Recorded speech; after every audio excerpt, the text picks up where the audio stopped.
Jack McCall would say anything to get what he wants. Hello?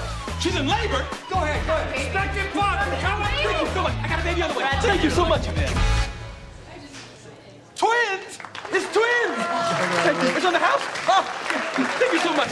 But he just lied. You agreed to have my book published? That goes without saying. You have my word, sir. To the wrong guy. What the hell was that? You and this tree are now connected. Hello?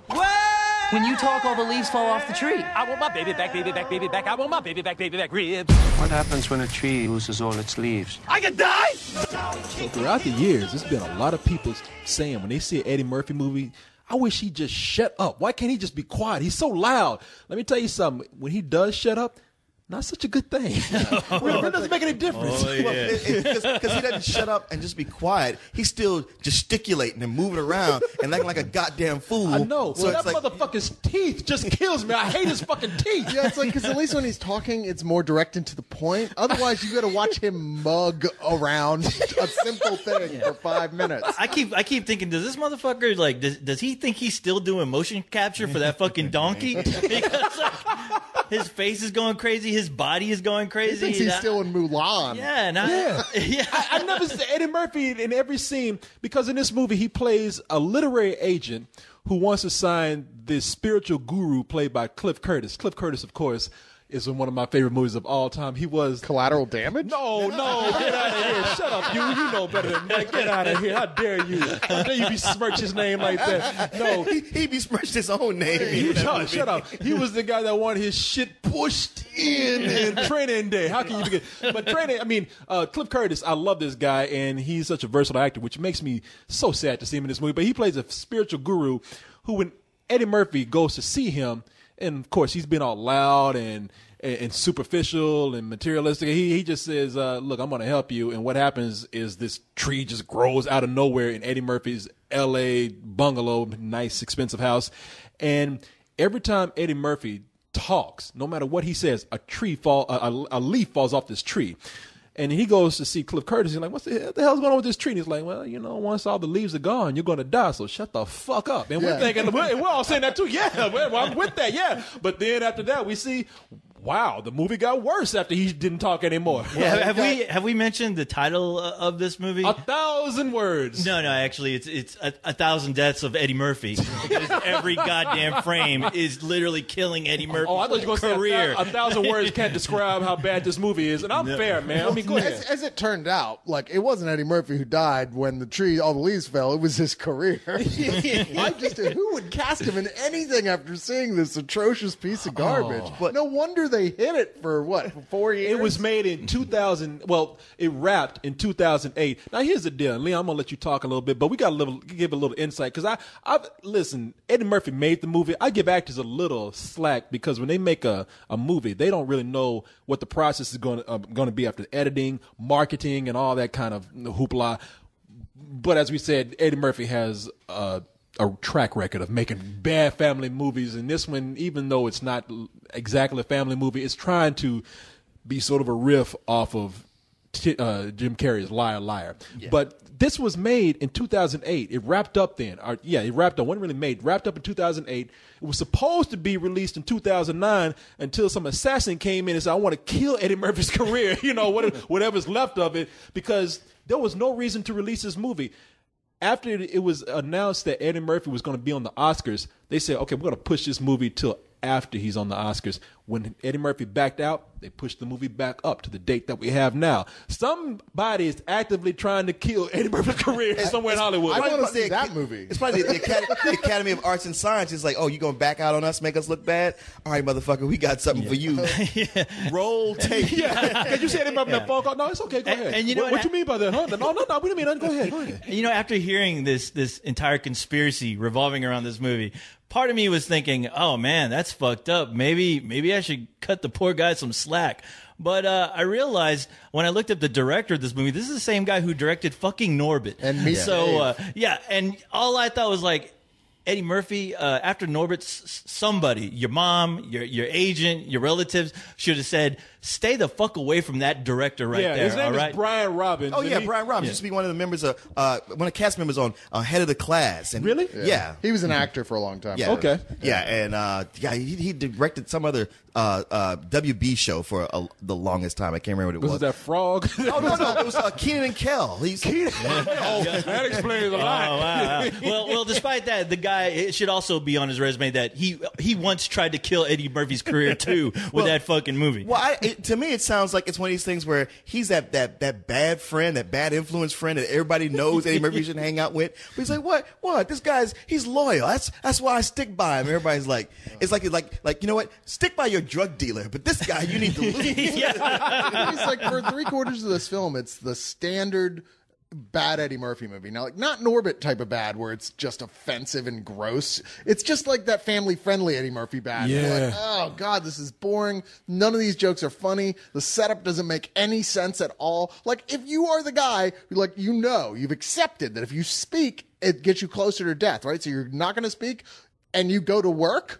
Yeah, right. Why would you do that? Why don't you call it sick until you figured it out? Exactly. It just doesn't make any sense. He does shit like that throughout the whole. He goes to his therapist just so there's a bit where he just sits there and says nothing. You're like, why would you even go? Yeah, you said why is he there? Yeah, why is he even there? But I kept on saying, why am I fucking here still? exactly. Why am I in this Well, theater? that's the We thing about should note that we were the only 4 people. We were the only dumbasses there tonight. But Ghost, that was the right question because the last quarter of this movie, that's the whole thing. Why am I here? Suddenly it's like, well, we want to make Oprah happy. And it turns into like a new age film out of nowhere. Yeah. You're like, are you serious? You mean that whole bit with the new age thing wasn't just for this bizarre gimmick you've created? Yeah. You actually want to come up with some sort of back-assward spiritual message? It was. I mean, they try to everything that they try to do in this movie fails. So let me tell you people something. I put my reputation on the line. I think you were there with me, Cyrus. We came out a Pluto Nash, giving Eddie Murphy a chance. We said, people, it ain't great, but it's not that bad. It's not the worst thing ever. Lay the fuck off, Eddie Murphy. What are you doing? So when we tell you that 1,000 words is bad, keep in mind, we are the defenders of Pluto Nash. You were saying this movie's bad, okay? You know what? This is a piece of shit.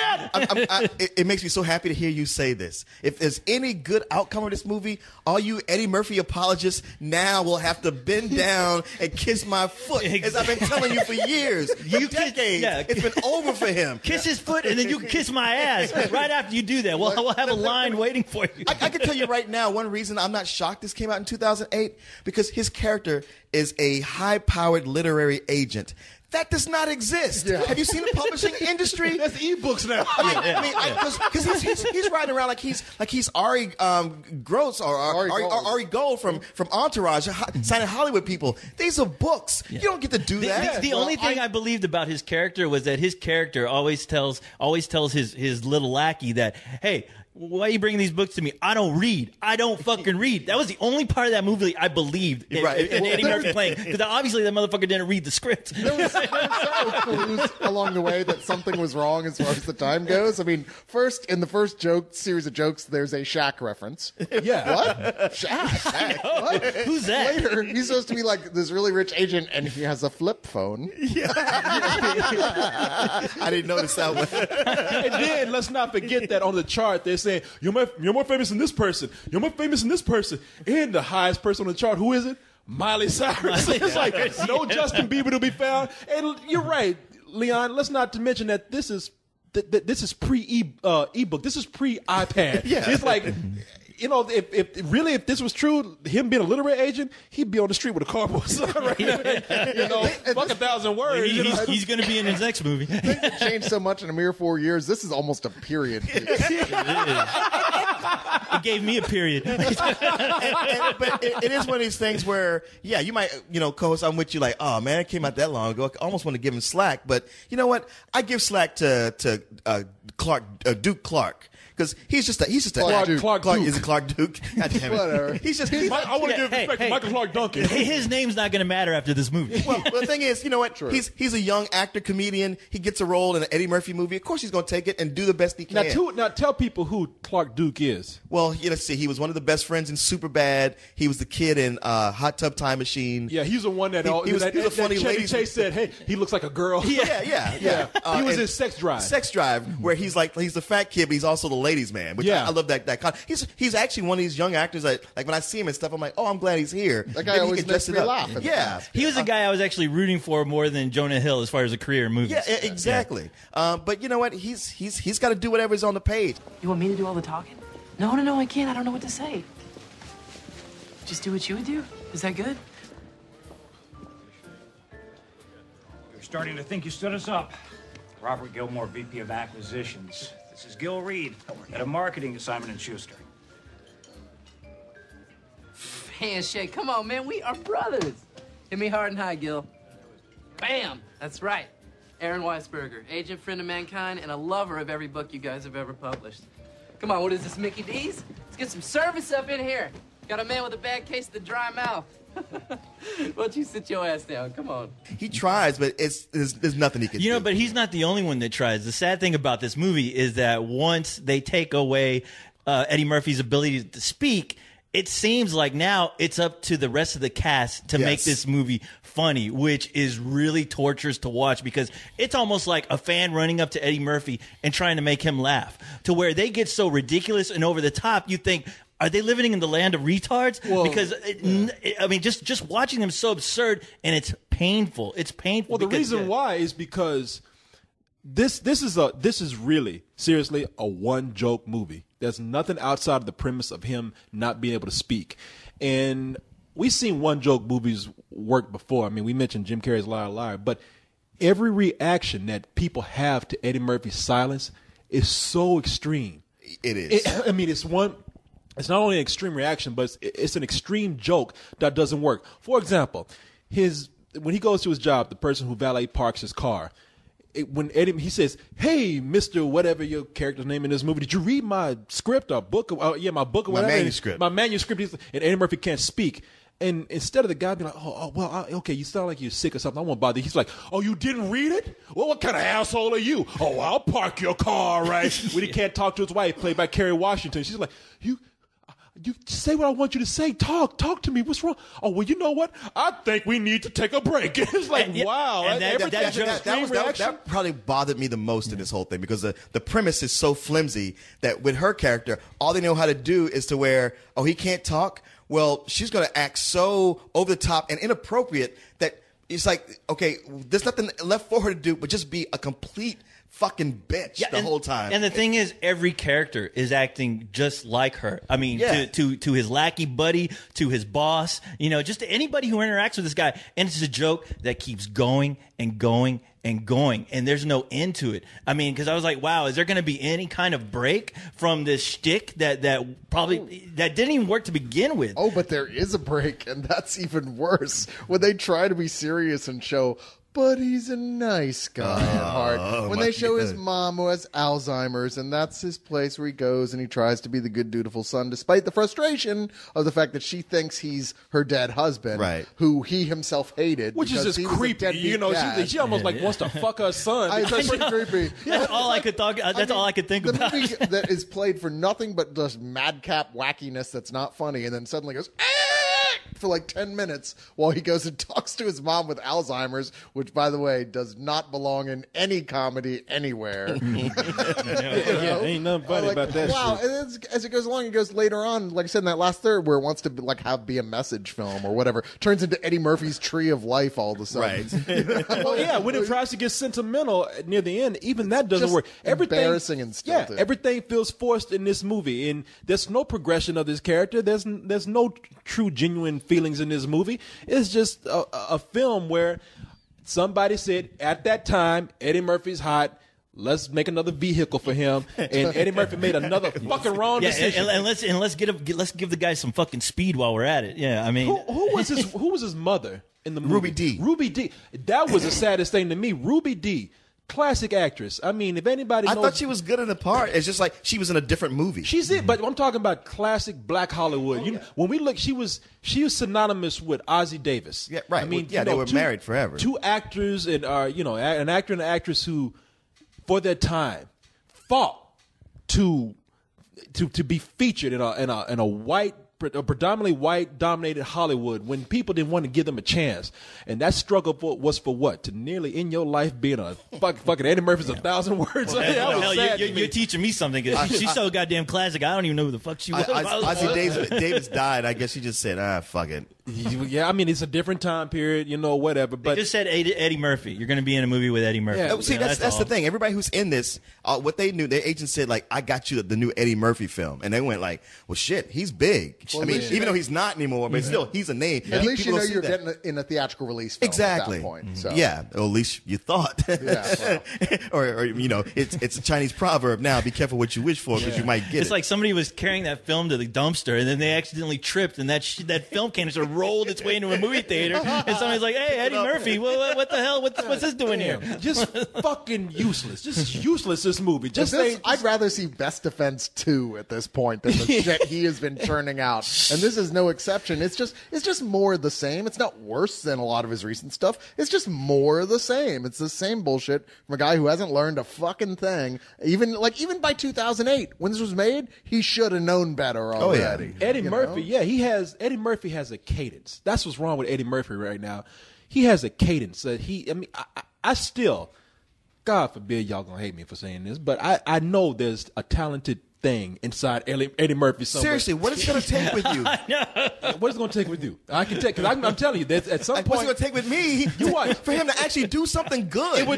I wish I could be a ghostly spirit that could visit Eddie Murphy in the middle of the night and tell him Eddie Murphy's a Christmas character. Yes, I wish I could just visit Jacob him. Marley or was Bob Marley? I have Eddie Murphy. I have this independent script for $1 million that you can make. You must do this to redeem yourself, but he doesn't want to do that. Eddie Murphy wants to be the Eddie Murphy that has his cadence of, I'm just gonna be Eddie Murphy like this. I'm just Eddie Murphy like that. Everybody gonna laugh. I just make a face and talk like this. And it's after so many years, people criticizing you for that. Just stop. Yeah, because that's all he's doing now. He's being the loud, black, obnoxious guy you don't want to be around. And after watching this, I really, it was kind of sad because we walked in there was nobody. No, this movie, nobody in that goddamn theater. This movie made, if it at least made $40 tonight, it was because of us. I know, and I'm just like, wow. I was like, don't forget the tumbleweed that was in there too. But all I thought tonight is like, there's going to be probably some day where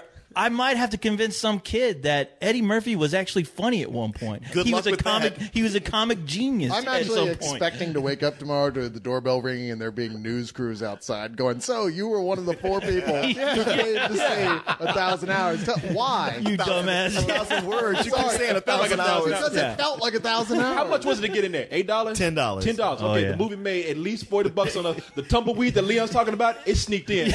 that coyote that was in the background when we watched the movie, like, oh. Yeah. Oh, don't forget down to the front to ask us, y'all pay for this shit? Yeah. Don't forget about the cricket that was hanging on the background when every time a joke came up, we heard him talking. Man, listen. I don't know what to tell you, people. It's really, we can't say any more than what we did. It's just to warn you. Yes, I like to be fair. I hardly ever ride the wave of hate for a film, or I don't like to get on a bandwagon when somebody says something is this great or something is this bad. I would come out and say you at the risk of my own embarrassment. So when I'm telling you that this movie is a waste of your fucking time, it is. Do not see this for any means at the theater. If you see it on TV, fine, because you can walk away at any point. But this is a movie that shows that whatever's wrong with Eddie Murphy, it's in this movie right here. That's the only reason to see it, to see like one capsule of everything that's going wrong with his career. And God damn it, we saw this at midnight. There comes a time, and it doesn't happen that often. This movie deserves I wish I had an award to give it. It deserves the Corey I'm wasting my life award, because there's one movie that I will see where I will sit there. I can't make it funny. I don't know why I'm there. I question my life, and I say, wow, what am I doing? And at that moment, you in the back of your mind, you're thinking, I really could be doing something else. I'm going to be up all night tonight because I want to go see Eddie Murphy's fucking shitty movie, you know? Fuck you, Eddie Murphy. Fuck you. And I'm not even saying fuck him. It's whoever put this movie out. Because the movie, they could have just released it quietly on DVD, but no, they decided to make us stay up at fucking midnight and won't see it at the theater and waste our fucking time. Fuck that person. I'm getting this movie a fuck you for that person. That one executive who made that decision to say, yes, fuck with the public out there. Release it. Let them see it. Preach it, brother. Yeah, I mean, no, really, fuck you to that person. That's the only reason. Not even Eddie Murphy. Fuck this movie and fuck that guy, whoever he is, wherever he may be. I think it was Eddie Murphy's mom who released it. Why you? Well, I'm not gonna let Eddie Murphy off the hook like it's so easy as that. I know you still had soft spots for him, but the fact is, as I watched this movie and I watched all these character actors struggle to just do the best they can, I'm looking at him rolling around on the fucking ground, making faces, mugging, and co-host says like he's doing the same thing, just being an obnoxious loud black guy. But it's this obnoxious loud black guy who does the same shtick that he's been doing for the last 40 years. If he was doing something new with it, okay, I'd go with it. But it's not. It's just, like you said, it's those same voices. If I'm gonna say, fuck this movie, fuck Eddie Murphy.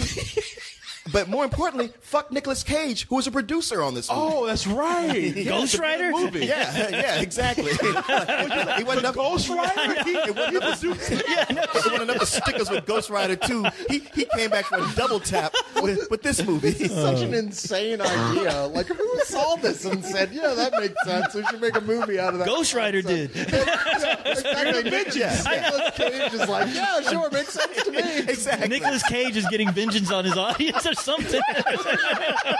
Either way, y'all didn't see Ghost Rider Spirit of Vengeance. Yeah. Watch this. Fuck you guys.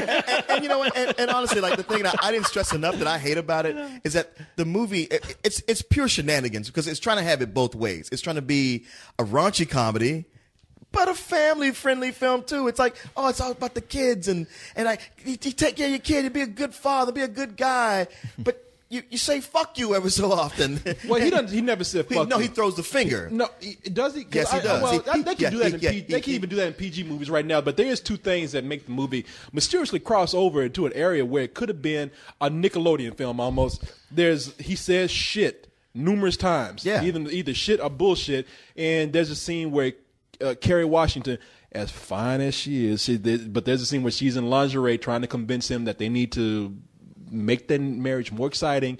And if they had just the movie doesn't even have focus. If they had cut those two things, shit and lingerie, they could have had a family film. If not, take it a little further. Not that it would have been any better for no, that. it would not. What am I talking about? It doesn't even make any sense. Like, man, I love Kerry Washington. I love Kerry Washington. The idea you tell me like, hey, she's going to be dressed in SM gear in this movie. I'm like, all right, well, maybe. But they write her in such a way that makes her completely unattractive. And that whole thing of like, we got to save our marriage. I was like, when did that come into the plot? Yeah, that whole scene. What was wrong? Make sense. We're like, wait, why are they in a hotel room? And why is this happening? We're in the middle of the workday. Where am I? Who am I? It all depends on her wanting to buy a house that's safe for the baby. That's the hinge of their marriage right there. It's like, really? Where did that come from? Squeaky hinge. Yeah. Need some WD-40 stat. What rating are we on anyway? I'm sorry. I guess I was giving like an epilogue to mine. But since I jumped out with it right away, I usually like to save it. I should have some suspense. Like, will he go some old bullshit or fuck this movie? But no, it's straight up fuck this movie. Leon's always the one who's got the, well, in case I hadn't made my points clear before, let me reiterate. He actually, he fights with it. It's almost like he has schizophrenia. Well, on the one hand, they have this, but the bad evil Leon wants to give it this. Don't turn your rating into that goddamn Eddie Murphy movie I just saw. No. I'm very clear on this. I don't know how much there's to say about this that we haven't already said. I mean, I considered giving this some old bullshit instead of a fuck you because, it was made in 2008. Like I said, a little bit of slack because it was like, all right, some of the stuff that really bugged me after I found that out, I was like, okay, well, sure enough, it is dated in that sense. But you know what? You take that stuff out, and it's still an absolute piece of shit. There's no reason in 2008 this movie should have been made. It would have been a fuck you in 2008. It's doubly a fuck you now. Do we have anything like this lower? It's like ram my critical fist up Eddie Murphy's ass with my middle finger up? I don't know. Something, because this movie feels like fuck you isn't strong enough. Right. If he makes another one like this, seriously, we need to come up with a rating lower than fuck you. If we just call it Eddie Murphy. I'll give us an Eddie Murphy. Cole, join the club. Well, you guys just about fucked every hole that this movie had. So I guess I'll just take a big, huge dump on the chest of it. So I'll take a huge dump on the film, on Eddie Murphy, on the scriptwriter, on the so-called director, all of it. So yeah, go. You give it a rental? Yeah, I give it a matinee. No, yeah, man. I just took a dump on Eddie Murphy. I will say the only time the movie was good to me is, this isn't even a Training Day bias, is when Cliff Curtis was in it. And for real, I really hated that whole accent thing he was doing. Really? There. Yeah. Okay. He looked embarrassed to be there. Yeah, I feel bad for him. He did. I will say this: Eddie Murphy has an infant son in the movie. I can't wait for years later when they treat this movie like an adoption, where they tell him, "Son, we always want to tell you, you wearing 1,000 words." No, I hate you. I want to run up to him and take a dump on him. I wanted to call Child Protective Services to get him out of there. Could you tell me when it's safe to cross? Mm-hmm. It is? Thanks, fellas. Was that a drive-by? 1,000 words.